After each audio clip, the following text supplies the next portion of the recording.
ఈ రోజు బ్రాహ్మణ సంక్షేమ వేదిక ఆధ్వర్యంలో కొండగట్టులోని బృందావన్ ఫ్యామిలీ రిసార్ట్స్ లో ద్వాదశాలయ ప్రధాన అర్చక మహోత్సవం వేడుక అంగరంగ వైభవంగా జరిగింది. ఈ కార్యక్రమానికి ముఖ్య అతిథిగా పాల్గొన్న తత్వం చారిటబుల్ వ్యవస్థాపకులు ముఖ్య ఆధ్యాత్మికవేత్త బ్రహ్మశ్రీ బంగారయ్య మాట్లాడుతూ ఈ రోజు ఇంతమంది అర్చక మహాశయుల మధ్య ఈ వేడుకలో పాల్గొనడం అద్భుతంగా ఉన్నదని, ప్రస్తుత పరిస్థితిలో బ్రాహ్మణులందరూ సమైక్యంగా ఉండాలని కోరారు. సనాతన ధర్మ పరిరక్షణలో బ్రాహ్మణులందరూ ముఖ్య భూమిక పోషించాలని, తద్వారా హిందువులందరూ చైతన్యవంతులవుతారని వారు వ్యాఖ్యానించారు. హరే రామ రామ రామ హరే హరే,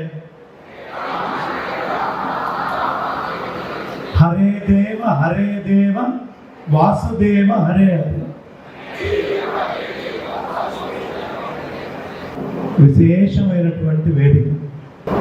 ఏది వేదం చెప్తుందో అది ఆచరించేటటువంటి వేదిక. గోబ్రాహ్మణేభ్యః శుభమస్తు నిత్యం, లోకాః సమస్తాః సుఖినో భవంతు.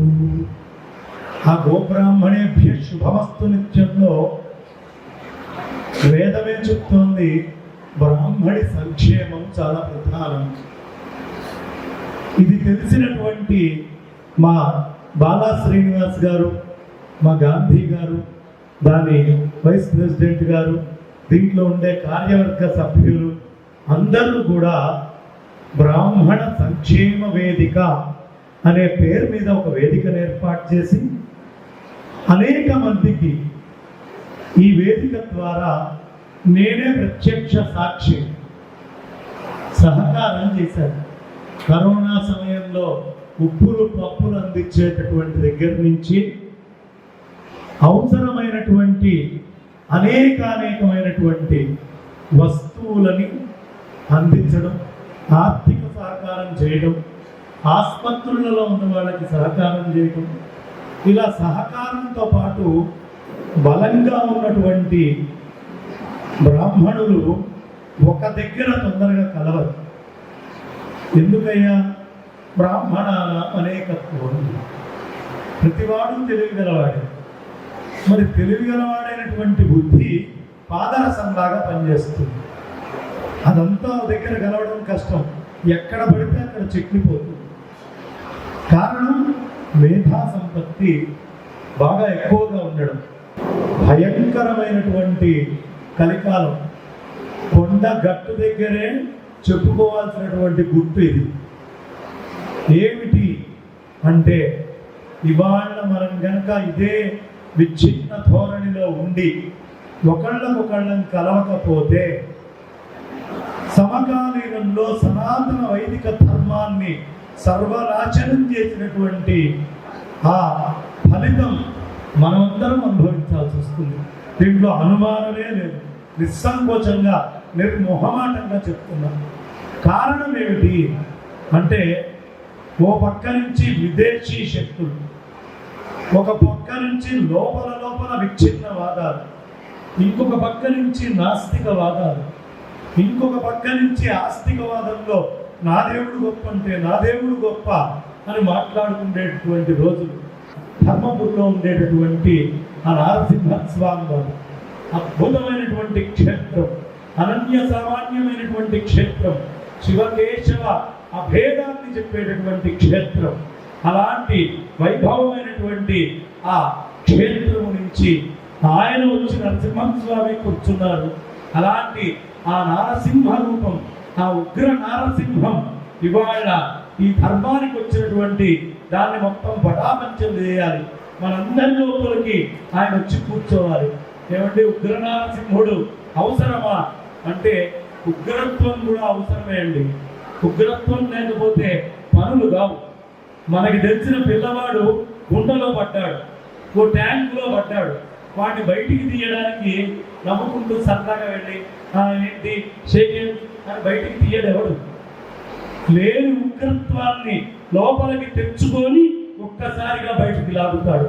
ఈ సంసారం అనేటటువంటి లోతులలో పడిపోయినటువంటి మనకి, ఈ అజాధ్యంలో పడి వైదిక ధర్మ పరిరక్షణ చేసుకోలేనటువంటి స్థితిలో ఉన్నటువంటి మనకి మళ్ళీ ఆ ఉగ్రత్వం అనేది లోపలికి వచ్చి ఆ నారసింహ అంశం మళ్ళీ మన కార్యక్రమంలోకి వచ్చి ఒక్కసారిగా ఈ వైదిక తత్వాన్ని పైకి లాగాల్సినటువంటి అవసరం ఉంది.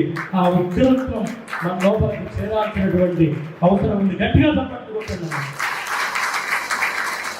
బ్రాహ్మణ సంక్షేమ వేదిక వ్యవస్థాపక కార్యదర్శి బాలశ్రీనివాసులు మాట్లాడుతూ 2 తెలుగు రాష్ట్రాలలో తమ సమాఖ్య ఎన్నో అద్భుతమైన వేడుకలను ఎంతో భారీగా నిర్వహిస్తున్నదని, బ్రాహ్మణ సంక్షేమానికి తాము ఇంకా తీవ్రంగా శ్రమించాల్సిన అవసరం ఎంతైనా ఉన్నదని, బ్రాహ్మణులందరూ అందుకు సహకరించాలని కోరారు. పురోహితులకు, అర్చకులకు ఉద్యోగ అవకాశాలను, వివాహ సమాచారం అందచేయడంలో తమ సమాఖ్య సహకారం అందిస్తుందన్నారు. ఈరోజు కరీంనగర్ జిల్లా నుంచి అలాగే నిజామాబాద్ జిల్లా నుంచి ఇచ్చేసినటువంటి అనేక దేవాలయాల ప్రధాన అర్చకులందరికీ కూడా పేరు పేరున మా బ్రాహ్మణ సంక్షేమ వేదిక ద్వారా ధన్యవాదాలు తెలియజేసుకుంటాం. ఇకపోతే ఈ కార్యక్రమానికి గత నెల రోజుల నుంచి కూడా ఎంతో కృషి చేస్తూ అనేక మందికి ఫోన్లు చేస్తూ కరీంనగర్లో గత వారం రోజుల నుంచి కూడా తీవ్రంగా కృషి చేసి ఈ వేడుకను దిగ్విజయం చేయడానికి తన వంతు కృషి చేసినటువంటి మా కార్యవర్గ సభ్యురాలు శ్రీమతి ఉజ్వల గారికి కూడా ధన్యవాదాలు తెలియజేసుకుంటాం.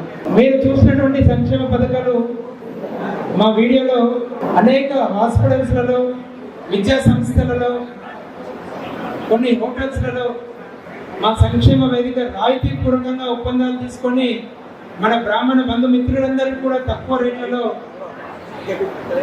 మనము సహాయక సహకారాలు అందజేస్తున్నాము.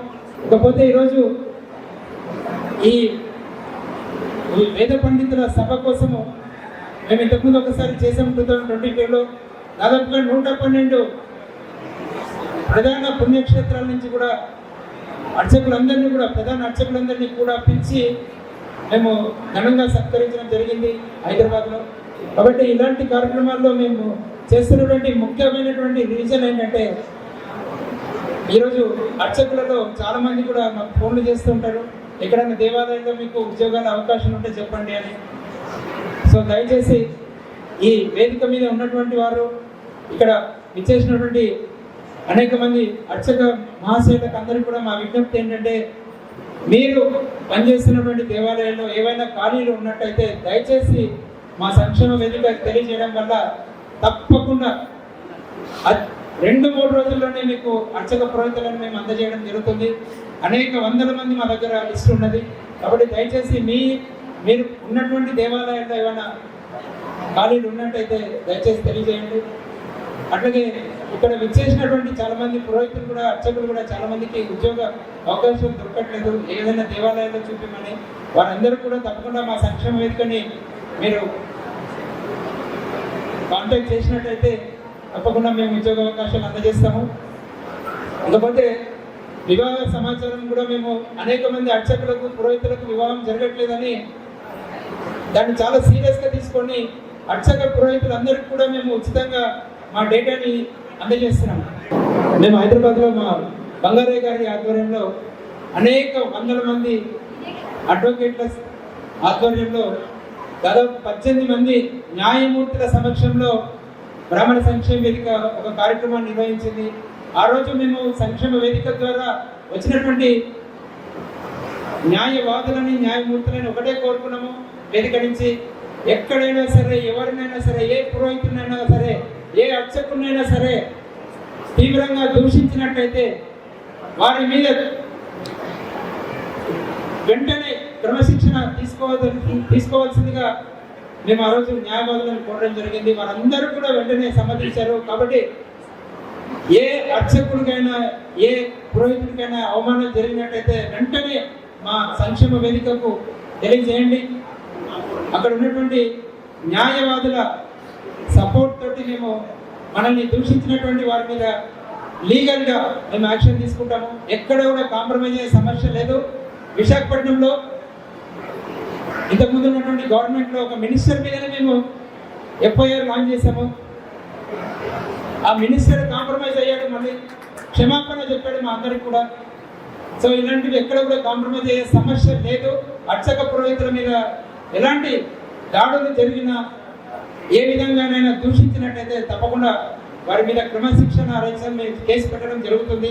కాబట్టి దయచేసి మీరందరూ కూడా బ్రాహ్మణ సంక్షేమ వేదిక మీద నమ్మకం పెట్టి మీరు మాకు డీటెయిల్స్ వివరాలు పంపినట్లయితే మా సహాయ సహకారాలు అందజేస్తాము.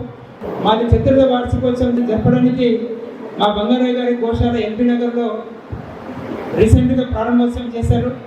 నవంబర్ 10వ తారీఖు మా 4వ చతుర్థ వార్షికోత్సవం దగ్గర మేము వేడుక నిర్వహించబోతున్నాము. వారు వెంటనే, నేను అడిగిన వెంటనే వారు సమ్మతించి ఫస్ట్ కార్యక్రమం బ్రాహ్మణ సంక్షేమ వేదిక ద్వారా చేయాలి అని వారి అంగీకారాన్ని తెలియజేయడానికి వారు ముందుకు వచ్చారు. వారికి మా హృదయపూర్వక ధన్యవాదాలు తెలియజేస్తున్నాము. ఇక్కడ మా బంగారయ్య గారిని మరొక విషయంలో వారి సపోర్ట్ని వినియోగించుకుంటున్నాము. ఆ రోజు 2 తెలుగు రాష్ట్రాల్లో ఉన్నటువంటి గోశాల నిర్వహిస్తున్నటువంటి బ్రాహ్మణ బంధుమిత్రులందరినీ కూడా ఆ రోజు వేదిక మీద పిలిపించి సన్మానం చేద్దామని ఆలోచిస్తున్నాము. గోశాల నిర్వహిస్తున్నటువంటి వారికి గుర్తింపు అనేది లేదు కాబట్టి బ్రాహ్మణ సంక్షేమ వేదిక ఆ విధంగా వారందరినీ కూడా దాదాపు 2 రాష్ట్రాలు ఇప్పటికే వాళ్ళందరినీ కూడా మేము సంప్రదించడం జరిగింది. దాదాపు 120 మంది వారు అంగీకరించారు. అది కూడా గోశాలలో ఆ కార్యక్రమాన్ని నిర్వహించబోతున్నాము బంగారయ్య గారి ఆశీస్సులతో. బృందావన్ ఫ్యామిలీ రిసార్ట్స్ అధినేత కొండలరావు మాట్లాడుతూ, ఇంతమంది బ్రాహ్మణోత్తముల కలయిక తమ ఫ్యామిలీ రిసార్ట్స్ లో జరగడం ఆనందంగా ఉందని, దేవాలయ పరిరక్షణ కోసం, బ్రాహ్మణుల ఐక్యత కోసం తాను అనేక కార్యక్రమాలను నిర్వహించానని, రాబోయే రోజులలో మరింతగా కృషి చేస్తానని తెలిపారు. స్వర్ణానికంటే ప్రియమైనటువంటి మా బంగారయ్య శర్మ గారు, మహేశ్వర్ శర్మ గారు, మిగతా అతిరథ మహారాజులందరూ వేదికను అలంకరించి ఉన్నారు. అందరికీ ఒకసారి సభాముఖంగా నమస్కరిస్తూ, సంవత్సరంలో 2-3 ధార్మిక కార్యక్రమాలు, ఆధ్యాత్మిక కార్యక్రమాలు ఈ రిసార్ట్లో కంటిన్యూగా జరుగుతున్నాయి. దానికి ప్రధాన కారణం పాదాల దగ్గర ఉన్నాను నేను, మా ఆంజనేయ స్వామి వారి ప్రేరేపణ కావచ్చు, లేక సంకల్ప బలమే కావచ్చు. ప్రతిసారి అందునట్టుగా బ్రహ్మాండంగా కార్యక్రమాలు నిర్వహిస్తూ పోతున్నాం. ఈరోజు దాదాపు ఒక 200 మంది బ్రాహ్మణ కుటుంబాలు ఇక్కడికి వచ్చి నా రిసార్ట్లో భోజనం చేసి చేతులు కడగడం నేను చేసుకున్నటువంటి పని. ఆలయాల్లో అర్చకత్వం చేస్తున్నటువంటి మా అతిరథులందరూ కూడా మంచి పాండిత్యం కలిగి, ఎన్నో రకాల విద్వత్తులు తెలిసినటువంటి, చాలా సీనియారిటీ ఉన్నటువంటి అర్చకులు ఇక్కడ ఉన్నారు. దీనికి మూల కారణం ఏంటంటే, కంచె లేని అటువంటి చేనే ఈరోజు ఈ వ్యవస్థ. ఆ వ్యవస్థలో వీళ్ళంతా ఉన్నారు. రక్షణ అవసరం. రెండవది, ఇప్పుడు ఒక స్లోగన్గా మారి మరి భారతదేశాన్ని చుట్టేస్తున్నటువంటి ఏకైక పదం సనాతన ధర్మ పరిరక్షణ. సనాతన ధర్మ పరిరక్షణకి ప్రతి భారతీయుడు పూనుకొని జాగ్రత్త పడకపోతే రాబోయే రోజులలో ఆలయాల కనుమరుగైపోయి, అర్చకత్వం పక్కన దేవుడెరుగు, ఆలయాలే కనుమరుగయ్యే పరిస్థితి వస్తుంది. ఇప్పటికీ 32% ఆలయాలు ప్రభుత్వ ఆలనా పాలన లేక మూతపడే పరిస్థితిలో ఉన్నాయని చెప్పి ఒక నివేదిక. 32% హిందూ ఆలయాలు. సో ఇటువంటి పరిస్థితిలో మరి మన అర్చక స్వాముల్ని, మన వ్యవస్థని మనం గౌరవించుకుంటూ రాబోయే తరానికి ఒక మంచి సందేశాన్ని ఇస్తూ, ఉత్తేజపరుస్తూ, రాబోయే వ్యవస్థలో వస్తున్నటువంటి పెను మార్పులకి తగ్గట్టుగా మన యువతరాన్ని తయారు చేసి, మహిళా లోకాన్ని తయారు చేసి ముందుకు పంపకపోతే రాను రాను సనాతన ధర్మ వ్యవస్థనే కనుమరుగైపోయి, అసలు భారతదేశం అంటేనే సనాతన ధర్మంతో కలిపి ముడిపడి ఉన్నటువంటి ఒక సంస్కృతి. వెనకటి నుంచి మీరు ఏ పురాణం తీసుకున్నా, ఎక్కడి నుంచి ఏ శాస్త్రం తీసుకున్నా అక్కడి నుంచి ముడిపడి వచ్చింది. అలాంటి వ్యవస్థకే ఈరోజు మరి ముప్పు వాటిల్లిపోతున్నటువంటి సందర్భం. ఇదంతా చాలా జాగ్రత్తగా గమనిస్తూ పోవాల్సినటువంటి టైం ఆసన్నమైంది. నిజంగా చెప్పాలంటే సనాతన ధర్మ పరిరక్షణకి మనం నడుము కట్టవలసినటువంటి సభావేదిక ఇదే కావాలని చెప్పి నేను సభాముఖంగా అందరినీ కోరుతా ఉన్నాను. సో ఇక్కడ కూర్చున్న ప్రతి వ్యక్తి కూడా దీనికి కంకణబద్ధులై ముందుకు కదలాల్సినటువంటి అవసరం ఉంది. దానికి నా వంతు కృషిగా నేను అన్ని విధాలుగా సహకరిస్తానని చెప్పి సభాముఖంగా మనవి చేస్తా ఉన్నాను. శ్రీ దుర్గామాత ఆలయ ధర్మాధికారి ప్రముఖ ప్రవచనకర్త బ్రహ్మశ్రీ పురాణం మహేశ్వర శర్మ మాట్లాడుతూ బ్రాహ్మణులు అమ్మవారి ఆశీస్సులు అందుకుంటూ ఎవరి మీద ఆధారపడకుండా స్వశక్తితో పైకి రావాలని, అలాంటి తెలివితేటలు బ్రాహ్మణులకు మాత్రమే ఉన్నాయని తెలిపారు. బ్రాహ్మణ సంక్షేమ వేదిక ఇంకా మరెన్నో అద్భుతమైన కార్యక్రమాలను నిర్వహిస్తున్నదని ఆశాభావం వ్యక్తం చేశారు. ఇంకా ఈ సభలో 1000 స్తంభాల దేవాలయ అర్చకులు శ్రీ పవన్ శర్మ, వేములవాడ అర్చకులు శ్రీ సాయి కిరణ్, కాళేశ్వరం ప్రధాన అర్చకులు శ్రీ కృష్ణమూర్తి, మంథని మహాలక్ష్మి దేవాలయ ప్రధాన అర్చకులు శ్రీ ప్రశాంత శర్మ, భద్రకాళి ప్రధాన అర్చకులు శ్రీ రక్కస్ సత్యం, వర్గల్ ప్రధాన అర్చకులు శ్రీ దేవరాజ్ ప్రవీణ శర్మ, ధర్మపురి ఉప ప్రధాన అర్చకులు శ్రీ నేరెళ్ల శ్రీనివాసాచార్య, భీమేశ్వరాలయం ముఖ్య అర్చకులు శ్రీ ప్రతాప శ్రీనివాస శర్మ, బాసర దేవాలయ ఉప ప్రధాన అర్చకులు శ్రీ సుధీర్ దీక్షిత్, ఏడుపాయల దేవాలయ ప్రధాన అర్చకులు శ్రీ శంకర్ శర్మ, శ్రీ నంబి వేణుగోపాలాచార్యులు, శ్రీ రాపాక ప్రభాకర్, శ్రీ గోవర్ధన శర్మ తదితరులు ప్రసంగించారు. ఇంకా ఈ సభలో శ్రీ వెంకటకిషన్ రావు, శ్రీగాంధీ, శ్రీమతి పావని శర్మ, శ్రీ చొప్పకట్ల రాము, శ్రీమతి ఉజ్వల, శ్రీ భగవాన్ శంకర్, శ్రీ రంగారావు, శ్రీ చోడవరపు శ్రీనివాస్, శ్రీ నేరెళ్ల మల్లికార్జున, శ్రీ సిఎస్ఆర్ ఆంజనేయులు, శ్రీ గొల్లపల్లి ఫణి, శ్రీరామం, శ్రీ రాజరాజేశ్వరరావు, శ్రీమతి రమణి పాల్గొన్నారు.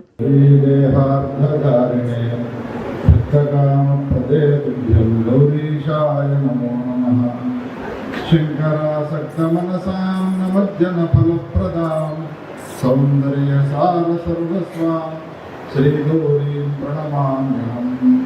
గౌరీ శంకర భగవానికి, రాజా రామచంద్ర భగవానికి, కొండగట్టు ఆంజనేయ స్వామికి నమః. పార్వతీపతయే హర హర మహాదేవ హర.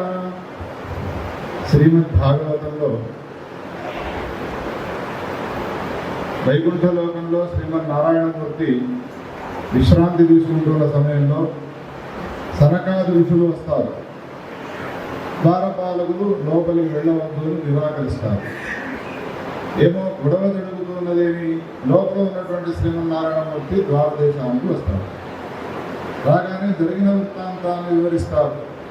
దేవి స్వామి, లోపలికి వస్తున్న మమ్మలను వీళ్ళు నిరాకరించినారు, అందుకని మేము కోపానికి వచ్చి వీళ్ళని శాపం పెట్టినాము. ఇప్పుడు శాపాన్ని పొందినటువంటి జయ విజయులు బ్రాహ్మణ శాప ఉపసంహరించండి అని ప్రార్థించారు జయ విజయులు. ఆ సందర్భంలో నారాయణమూర్తి, సనకాది ఋషులు, జయ విజయులు ఉంటుండగా బ్రాహ్మణు యొక్క అపార మహిమను వర్ణించినాడు. అందులో ఒక మాట అంటాడు, హే జయ విజయులారా, బ్రాహ్మణుడు శాపం పెట్టిన తర్వాత ఆ శాపాన్ని ఉపసంహరించే సామర్థ్యం నాకు లేదు. ఈ జగత్తులో ఈ ఒక్క కోరికను తప్ప ఏది అడగంటే నేను చేస్తాను మిమ్మల్ని. అయ్యా, ఎందుకు మీరు బ్రాహ్మణుడికి ఇంత గౌరవాన్ని ఇస్తున్నారు అని అంటే, ఆ సందర్భంలో చాలా అద్భుతమైనటువంటి శ్లోకాలను రచించినాడు వ్యాస భగవానుడు. ఒక మాట అందులో ఉన్నటువంటి దాన్ని చెప్పుకోవాలి మనం. ఏమంటారు అంటే, లోకంలో అందరూ లక్ష్మీదేవి కావాలి అని కోరుతారు, భాగ్యాల లక్ష్మీ రామమ్మ అని ప్రార్థన చేస్తారు, స్తోత్రాలు చేస్తారు, కనకధారా స్తోత్రం చేస్తారు, శ్రీ సూక్త పారాయణాలు చేస్తారు. లక్ష్మీదేవి వద్దని వారు ఉన్నారు లోకంలో. అటువంటి లక్ష్మీదేవి నారాయణమూర్తి అయిన నాకు పాదసేవ చేస్తూ కూర్చుంటున్నది. ఎందుకో తెలుసునా? బ్రాహ్మణుల యొక్క చరణధూళిని నేను శిరస్సున ధరిస్తాను కావునా అన్నాడు నారాయణమూర్తి. ఇది అతిశయోక్తి అని భావించి మనం ఆశ్చర్యపోవాల్సిన అవసరం లేదు. ఇటువంటి మాటలు ఎన్నో చెప్పినాడు భాగవతుడు. బ్రాహ్మణుని యొక్క స్థానం అంత గొప్పగా ఉంది. అనంతకోటి బ్రహ్మాండ నాయకుడైనటువంటి ప్రభు అయిన శ్రీమన్నారాయణమూర్తి కూడా బ్రాహ్మణికి అంత గొప్ప గౌరవాన్ని ఇచ్చినాడు. ఈ దృష్టితో ఆలోచన చేసి చూసినట్టయితే బ్రాహ్మణుని యొక్క స్థానం ఎంత గొప్పది ఆలోచించండి. సృష్టికి ప్రతి సృష్టి చేయగలడు. సృష్టించినటువంటి జగత్తులలో ఏమైనా ఇబ్బందులు అయితే మహాప్రళయాన్ని కూడా సృష్టించగలడు బ్రాహ్మణుడు. దేని వల్ల? అది కేవలం తపస్సు వల్ల మాత్రమే సాధ్యమవుతుంది బ్రాహ్మణుడికి. వేదిక పైన అర్చక స్వాములందరినీ స్వాగతించి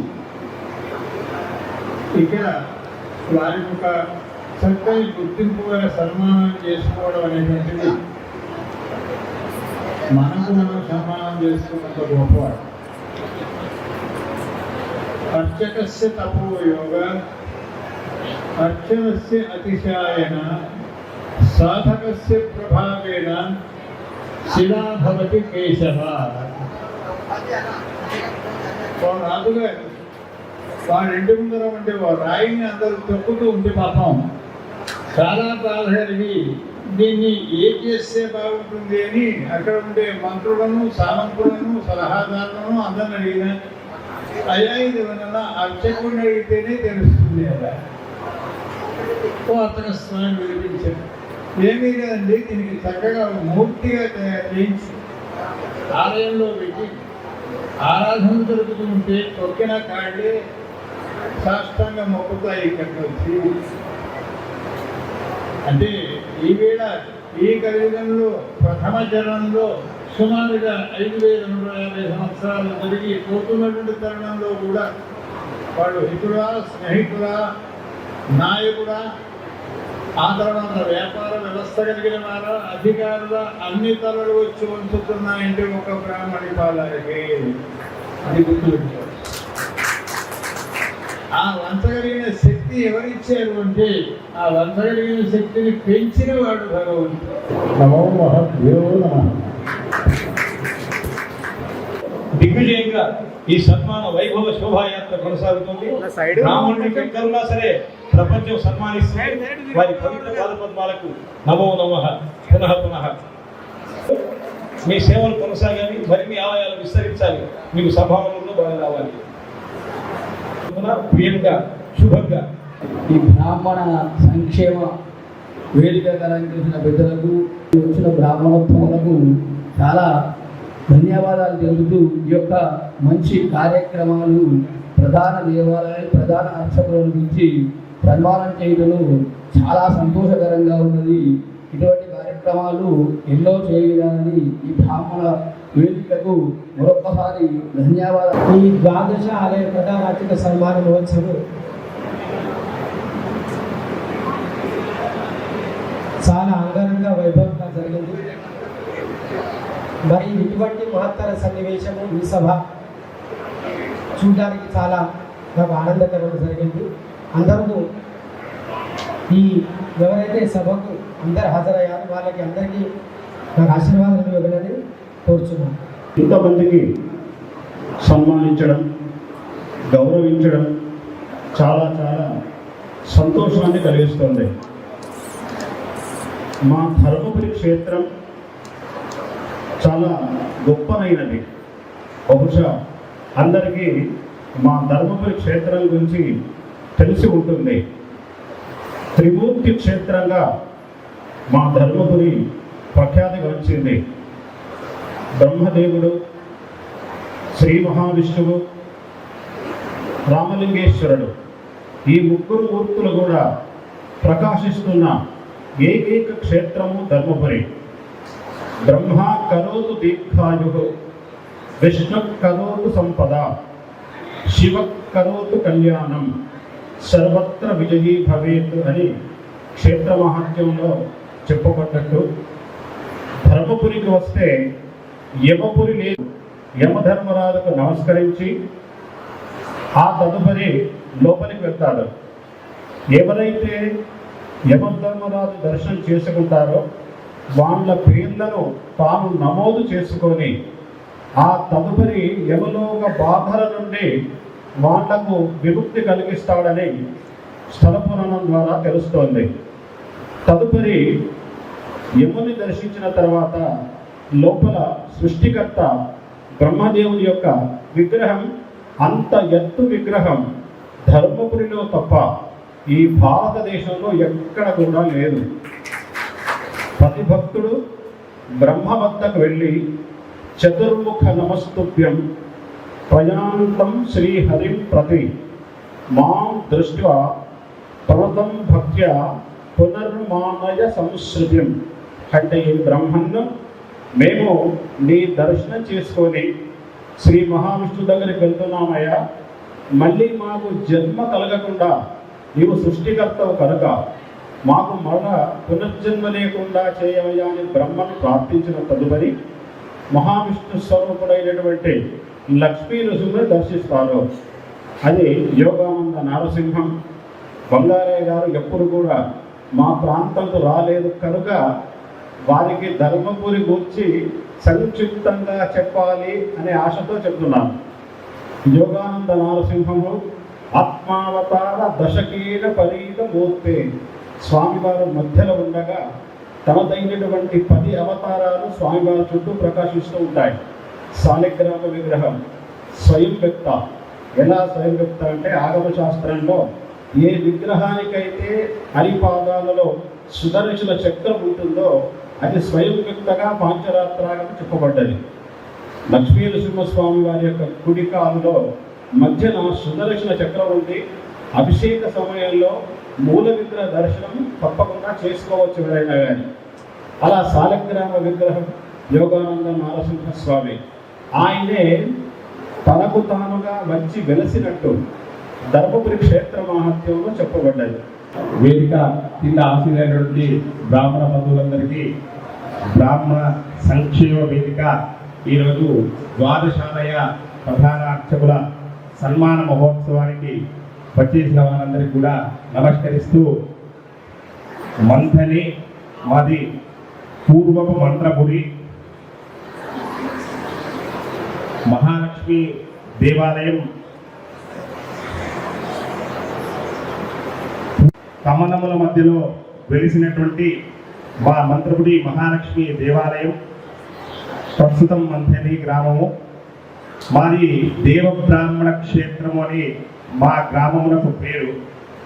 గత పూర్వం నుంచి ఇప్పటి వరకు కూడా మా దగ్గర 365 రోజులు ఏదో ఒక సప్తాహము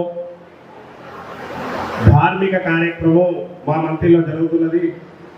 దాంట్లో వేదిక మీద ఉన్నటువంటి పెద్దలు బంగారయ్య శర్మ గారు కానీ, మా గురుగారు మహేశ్వర శర్మ గారు కానీ ఎన్నో సప్తాహాలు కూడా మా దగ్గర నిర్వహించారు. అట్లాంటి మా మంత్రపురి క్షేత్రం ఈ కరీంనగర్ నుంచి సుమారు మారుమూల ప్రాంతంగా ఉన్న కూడా 70 కిలోమీటర్ల దూరం ఉంటుంది. ఈ బ్రాహ్మణ సంక్షేమ వేదిక ద్వారా గత 2021 సంవత్సరంలో ఉప్పల్లో జరిగిన కార్యక్రమంలో కూడా ఇదే అర్చక సన్మానానికి మమ్మల్ని ఆహ్వానం చేసినారు. మరియు కూడా మా మంత్రపురి గ్రామాన్ని గుర్తించుకొని ఈరోజు కూడా ఈ కార్యక్రమానికి ఆహ్వానించినందుకు బ్రాహ్మణ సంక్షేమ వేదికకు కార్యవర్గ సభ్యులందరికీ కూడా నమస్సుమాంజలు తెలుపుతూ, ఈ వేదిక అలంకరించిన మహానుభావులకు అందరూ కూడా నమస్కారాలు. బ్రాహ్మణ గారి సంక్షేమానికి దోహదం చేస్తున్న బాలన శ్రీరావు గారికి ముందుగా ఈ కార్యక్రమాలు చేసి వైదిక ధర్మాన్ని నిలబెట్టాలని కోరుతున్నాను. తరువాత జరిగిన సన్మాన వేడుకలో దాదాపు 200 మంది అర్చక వర్యులను బ్రాహ్మణ సంక్షేమ వేదిక ఘనంగా సత్కరించారు. మోహన్ కుమార్ గాంధీ సభికులకు ధన్యవాదాలు తెలిపాక సభ కార్యక్రమం ముగిసింది. మరి మనోజ్ఞ ప్రసంగ ద్వారా ధురీణులకు అందరికీ కూడా శంఖచక్ర గదాఖండ కుంత తోమల ప్రముఖ నానాయుధ మహిత మహోత్తుంగ మహీధర శృంగ సనిహ వీరసాగర వేలాయమాన మాలికా విరాజమాన నిరంగళానేక రథ భుజ మంత్రవేత్త ముఖ్య అతిథి బంగారు సర్కార్ సత్కరిస్తుంది ఈ సభ.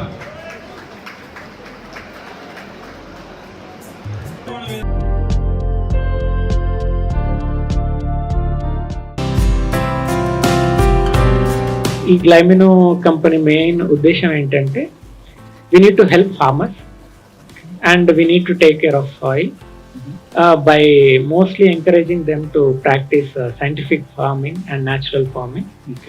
అందుకని మేము Indian institute of rice research వాళ్ళతో కూడా కొలాబరేట్ అయ్యాము. and we have taken a licensed low GI rice variety where we test our soil in Indian Institute of Rice Research. We do not compromise on the quality of rice. It will be low in GI, it will be rich in nutrition, it will be rich in zinc, and it will undergo 32 different types of quality checks, and only then procure that and pack that. And our intention is that ఇండియాలో కూడా US European standards maintain చేయాలి. It is 100% indigenous, it is natural, and it is not a GMO variety or hybrid variety. Right now మనకి హైదరాబాద్లో around 7 to 8 distributors ఉన్నారు. విజయవాడలో ఉన్నారు, విశాఖపట్నంలో ఉన్నారు, అండ్ బెంగళూరులో కూడా ఉన్నారు. మీరు అమెజాన్లో ఆర్డర్ చేయండి. If you are interested you can directly connect us through our website or through our distribution channel.